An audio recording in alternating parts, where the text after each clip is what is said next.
தமிழ்நாட்டு அரசியல்வாதிகள் வெறும் பிரச்சாரத்துக்கும், விவாதங்களுக்கு மட்டும் தான் போவாங்கன்னு நீங்க நெனச்சீங்கன்னா, அது கம்ப்ளீட்டா தப்பு. நான் சொல்லப்போற இந்த 3 பேரு உங்கள முட்டாளாக்கியிருக்காங்கன்னு சொன்னா உங்களால நம்ப முடியுதா?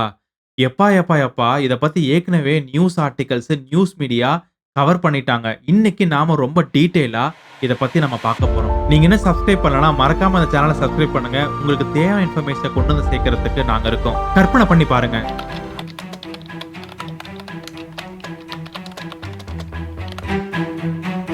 டெய்லி நீங்க ஆஃபீஸ் போறீங்க, ஸ்கூலுக்கு போறீங்க, ஏன் டெய்லி வாக்கிங் போறீங்க.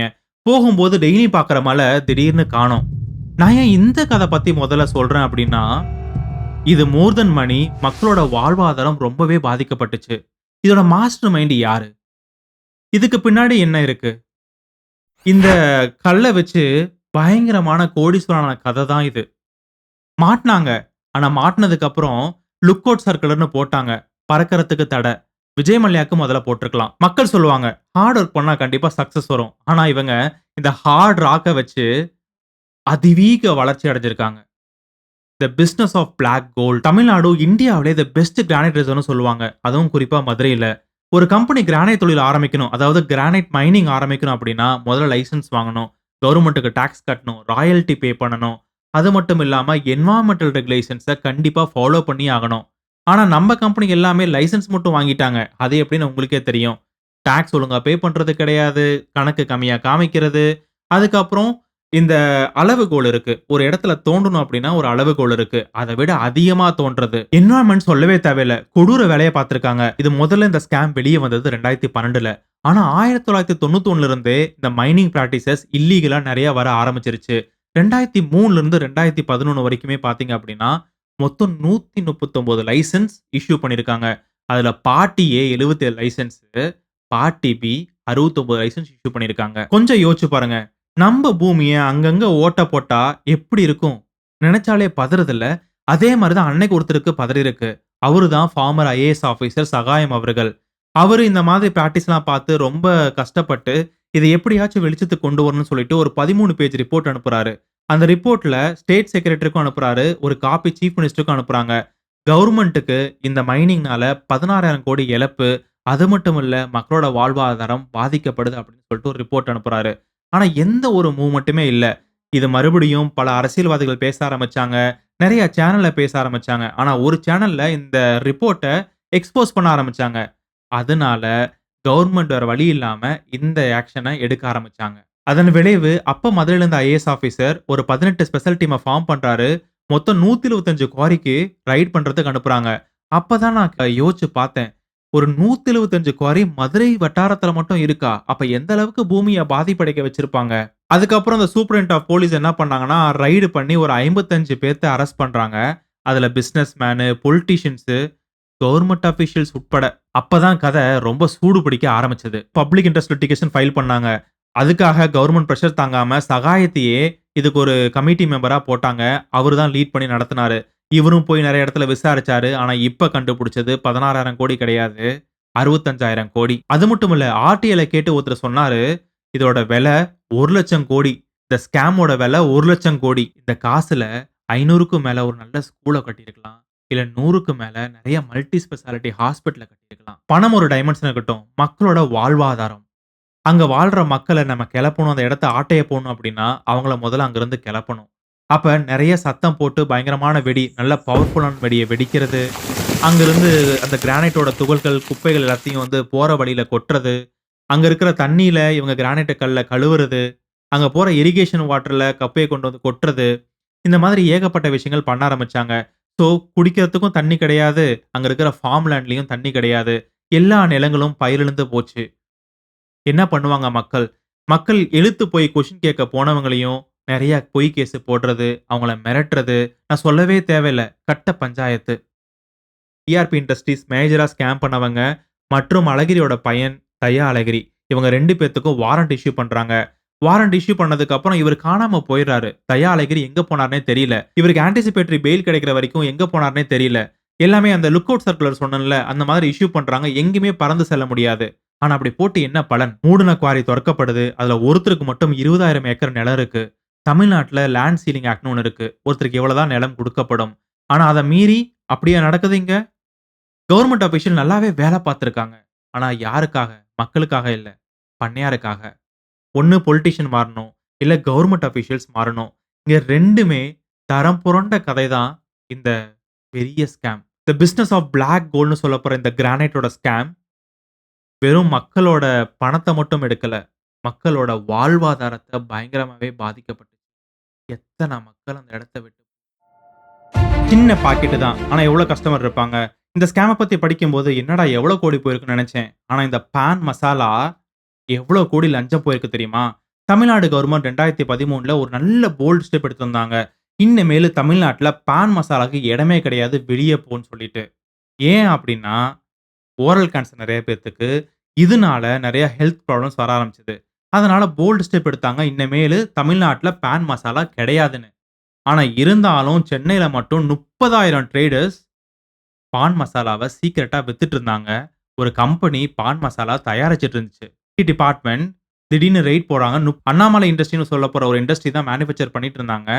அங்க கிடைச்ச அந்த 2 டைரி. அதுதான் தமிழ்நாட்டோட ஷேப்ப மாத்துச்சு. அந்த டைரில என்ன இருந்துச்சு அப்டின்னா, யாருக்கு லஞ்சம் அதிகமாக குடுக்கப்பட்டுச்சு? யாருக்கெல்லாம் லஞ்சம் குடுக்கப்பட்டுச்சு? நான் மட்டும் தனியா போக மாட்டேன். நீயும் சேர்ந்து வா அப்டிங்கிற மாரி கத தான். Former health minister Vijayabaskar, Senthil Murugan food safety அட்மினிஸ்ட்ரேஷன்ல. அதுக்கப்புறம் முக்கியமான 2 commissioner, superintendent of police, excise டிபார்ட்மென்ட்ல. இவங்க எல்லாருமே சேர்ந்து, அதாவது ஹெல்த்த பாத்துக்க வேண்டியவங்க ஹெல்த்த பாத்துக்கல. ஃபுட் சேஃப்டி யாரு பாத்துக்கணுமோ அவங்க ஃபுட் சேஃப்டி பத்தி கவலைப்படல. அதுக்கு மாறா என்ன வேலைய பாக்கணுமோ நல்லா பாத்து தமிழ்நாடு 2013ல பான் மசாலா விக்கக்கூடாதுன்னு சொல்லியிருக்காங்க. ஆனா கண்டுபிடிச்சது 2017ல. இதுக்கு இடையில ஒரு போலீஸ் கூடவா கண்டுபிடிக்கல? ஹெல்த் டிபார்ட்மெண்ட் கண்டுபிடிக்கலையா? இல்ல ஃபுட் சேஃப்டி டிபார்ட்மெண்ட் கண்டுபிடிக்கலையா? அப்ப எல்லாத்துக்கும் முன்னாடியே தெரியும். அதுல குறிப்பிட்டிருந்தது என்ன அப்டின்னா, இவங்க எல்லாத்துக்குமே சேர்ந்து 40,00,00,000 லஞ்சமா குடுக்கப்பட்டிருக்கு அப்டின்னு அந்த டைரியில எழுதப்பட்டிருக்கு. இது எப்டி இருக்குன்னு பாருங்க. கிரானைட் ஸ்கேம்ல ஒரு கட்சி, இந்த கூட்கா ஸ்கேம்ல ஒரு கட்சி. இந்த அஃபெக்ட் ஆன பார்ட்டி, இந்த பார்ட்டிய பார்த்துட்டு கண்டிப்பா நெறைய மினிஸ்டர்ஸ் இருப்பாங்க. சம்மந்தப்பட்டிருப்பாங்க இந்த மாரி கேஸ்ல, இந்த ஸ்கேம்ல. அதனால கண்டிப்பா சிபிஐ வரணும் அப்டின்னு சொல்லிட்டு பயங்கரமான போர்க்கொடி தூக்கியிருக்காங்க. இது எப்படி இருக்குன்னு பார்த்தீங்கன்னா, "நீ என் கண்ண குத்துனல்ல, நான் உன் கண்ண குத்துறேன்னு." இந்த 2 பேத்துக்கும் கண்ணையே புடிங்கிரும்னு நான் நெனைக்கிறேன். 2008ல இந்த குட்டி Nokia ஃபோன் இருக்குல்ல, அத வாங்குனேன். அதுக்கு ரூ. 500 ரீசார்ஜ் பண்ணா அந்த வருஷம் ஃபுல்லா டேட்டா யூஸ் பண்ணலாம்னு சொன்னாங்க. ஆனா அதே 2008ல இந்தியாவ திரும்பி பார்க்க வச்ச ஒரு சம்பவம். இல்ல. இந்த உலகத்தையே திரும்பி பார்க்க வச்ச சம்பவம் தான் அந்த 2G ஸ்பெக்ட்ரம் கேஸ். நம்ம ஆளு தான் அங்க சென்ட்ரல் மினிஸ்டரா இருந்தாரு. 2G ஸ்பெக்ட்ரம்னா என்ன? நம்ம யூஸ் பண்ற மொபைல் ஃபோன் டேட்டா, அதுக்கப்புறம் இந்த YouTube, Facebook, Instagram, அதுக்கப்புறம் இந்த வெப் அப்ளிகேஷன்ஸ் இது எல்லாமே ஒரு ரேஞ்ச் ஆஃப் ரேடியோ வேவ்ஸ்க்குள்ள சுத்திக்கிட்டே இருக்கும். இது எல்லாமே ஒரே டைம்ல பிராட்காஸ்ட் பண்ணா அங்கங்க போய் முட்டிக்கும் இல்லையா? அதனால எல்லாத்துக்குமே ஒரு ஃப்ரீக்வென்சி தேவைப்பட்டுச்சு. கவர்ன்மென்ட் இது உனக்கு, இந்த ஃப்ரீக்வென்சி உனக்கு அப்படின்னு சொல்லி அசைன் பண்ணுவாங்க.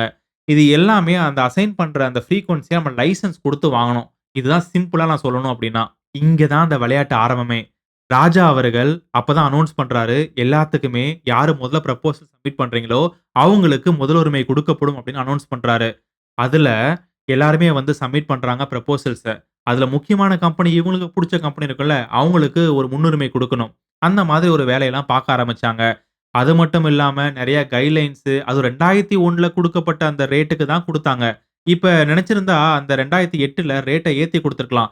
இதனால ஏகப்பட்ட கவர்ன்மென்ட்க்கு லாஸ் அப்படின்னு சொல்லி பேசப்பட்டுச்சு. அது மட்டும் இல்ல. புடிச்ச கம்பெனிய உள்ள கொண்டு வரணும் அப்படின்னு சொல்லிட்டு டெட்லைன்லாம் மாத்தி வச்சாங்க. பேமெண்ட் பண்றவங்க வந்து இந்த விண்டோல இந்த 3:30லிருந்து 4:30க்குள்ள தான் பே பண்ணணும். அவங்களுக்கு லைசென்ஸ் குடுக்கப்படும்னு சொன்னாங்க. நீங்க லைசென்ஸ மட்டும் வாங்குனா போதும். இந்த ஸ்பெக்ட்ரம் ஃப்ரீங்கிற மாரி தான் அனவுன்ஸே பண்ணாங்க. முக்கியமா அந்த 2 கம்பெனி சொல்லுவாங்க. இந்த 2 கம்பெனி இவங்களுக்கு பிரைப் குடுத்து, இவங்களுக்காக அந்த மாரி அந்த டெட்லைன மாத்தி வச்சது. அவங்களுக்கு லைசென்ஸ்னா என்னன்னே தெரியாது போல. அதாவது இன்ஃப்ராஸ்ட்ரக்சர் கிடையாது. ப்ராப்பரான கவர்னிங் ரூல்ஸ் கிடையாது. ஒரு பேசிக் செக்லிஸ்ட்ன்னு சொல்லுவாங்கல்ல. அது எதுவுமே கிடையாது. ஆனா கவர்ன்மென்ட் எப்படி குடுத்துச்சுன்னு தெரியல. இதெல்லாம் அனலைஸே பண்ணாம, உதாரணத்துக்கு ஒரு கம்பெனில செல்போன் டவரே கிடையாது. இந்த மாதிரி கவர்ன்மென்ட் ஒரு பேசிக் பேக்கிரவுண்ட் செக் கூட குடுக்காம லைசென்ஸ குடுக்குறாங்க. அந்த லைசென்ஸ இவங்க வாங்கி வேற யாருக்கோ விக்கிறாங்க. இதுல ஒரு லாபம். ஒரு டவரே இல்லாம லைசென்ஸ வாங்கி வெளிய குடுக்குறான். இது எப்படி சாத்தியம்? ராஜா அவர்கள் பிரைம் மினிஸ்டர் சொன்னதையும் கேட்டது கிடையாது. அப்ப பிரைம் மினிஸ்டரா இருந்தவரு மன்மோகன் சிங். அவரு சொன்னதையும் கேட்கல. அவரு ஃபேர் அண்ட் டிரான்ஸ்பரன்ட்டா இருக்கணும்னு சொன்னாரு. அதையும் கேட்கல. லா மினிஸ்ட்ரி, பினான்ஸ் மினிஸ்ட்ரி சொன்னாங்க. அதையும் கேட்கல. ராஜா மாதிரி இருந்தாரு. சரி கனிமொழி எப்படி உள்ள வந்தாங்க? கனிமொழி மறுபடியும் அங்க ரேடியோ டேப்ன்னு சொல்லிட்டு ஒண்ணு ரிலீஸ் பண்ணாங்க. அதுல கனிமொழி என்ன பேசியிருக்காங்கன்னு பார்த்தீங்கன்னா, ராஜாவ மறுபடியும் யூனியன் மினிஸ்டரா இதே இடத்துல டெலிகம்யூனிகேஷன் மினிஸ்டரா உட்கார வைக்கணும்னு சொல்லிட்டு பயங்கரமா பேசியிருக்காங்க, வாதாடியிருக்காங்க.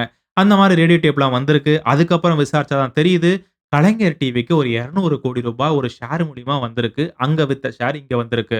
இதுல கலைஞர் டிவில யாரெல்லாம் ஷேர் ஹோல்டர்ஸ், மேஜர் ஷேர் ஹோல்டர்ஸ்ன்னு பார்த்தீங்க அப்படின்னா, ஒண்ணு கனிமொழி, இன்னொன்னு தயாளம்மா. அதாவது கலைஞரோட மனைவி. கலைஞரோட மனைவி அ ஹாஸ்பிட்டல்ல வந்து அட்மிட் ஆறாங்க. அதனால அவங்களுக்கு எந்த ஒரு பாதிப்பும் வரல.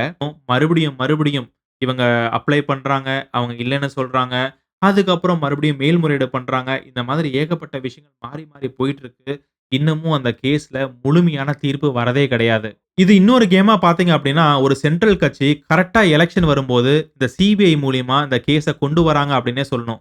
நீங்க கரெக்ட்டா பார்த்தீங்க அப்டின்னா, எல்லா எலக்ஷன் டைம்லயும் இந்த கேஸ் வரும். மக்களோட திசை, மக்களோட எண்ணம் மாற்றப்படுகிறது. எவ்வளவு தெரியுமா கவர்மெண்ட்க்கு நஷ்டம்னு கால்குலேட் பண்ணியிருக்காங்க?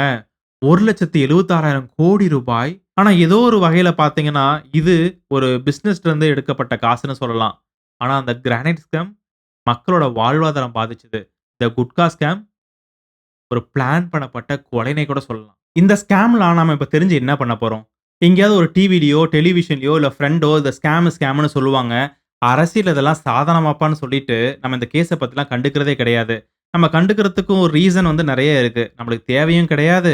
இல்ல தெரிஞ்சுக்கக்கூடிய டைமும் கிடையாது. ஆனா நம்ம இப்படியே இருந்தோம் அப்படின்னா, இந்த கேஸு இந்த மாதிரி ஏகப்பட்ட ஸ்கேம் பின்னாடி வரும். அது நம்மளவே விழுங்கிற சான்ஸ் இருக்கு. வெள்ள சட்ட போட்டு அரசியல் பண்ணா போதுமா? ஆனா மனசு உள்ள வெள்ளையா இருக்கான்னு தெரிய வேணாமா? ஆனா நம்மளுக்கு எப்படிப்பா தெரியும்? அவன் மனசு வெள்ள மனசா? இல்ல அழுகுன மனசான்ட்டு? இப்போ ஒரு மொபைல் ஃபோன் வாங்குறோம். நம்ம ஃபிரெண்ட்ஸ் கிட்ட ரிவ்யூ பார்க்குறோம். ஏகப்பட்ட சைட்ல போய் ரிவ்யூ பார்க்குறோம். இல்ல யார்ட்டயாவது கூப்பிட்டு கேட்கிறோம். இந்த மாதிரி ஒரு மொபைல் ஃபோன் வாங்குறதுக்கு இவ்ளோ ரிவ்யூ பார்க்கும்போது, நம்மள ஆட்சி செய்றவங்க, நம்ம ஊருக்கு எம்எல்ஏ வரப்போறாங்க. அவங்கள நம்ம ரிவ்யூ பண்ண மாட்டேங்கிறோமே! அவங்கள பத்தி எதுவும் தெரிஞ்சுக்க மாட்டேங்கிறோமே! இந்த மக்களுக்கு இந்த மறக்கிற சக்தி தான் அவங்களுக்கு ஒரு பெரிய பலமே. ஒரே ஒரு கொஸ்டின் உங்ககிட்ட. இந்த மாரி மக்களோட காச கோடி, கோடி, கோடின்னு நம்மள ஏமாத்துறவங்கள, நம்ம என்ன செய்யணும்னு நீங்க நினைக்கிறீங்க? இந்த ஓட்டுக்கு காசு வாங்குறது, நம்ம ஓட்ட மட்டும் விக்கல. நம்ம ஃபியூச்சர, நம்ம ஜெனரேஷன, நம்ப ஹெல்த்த, நம்ப மரியாதைய, நம்ம நிம்மதிய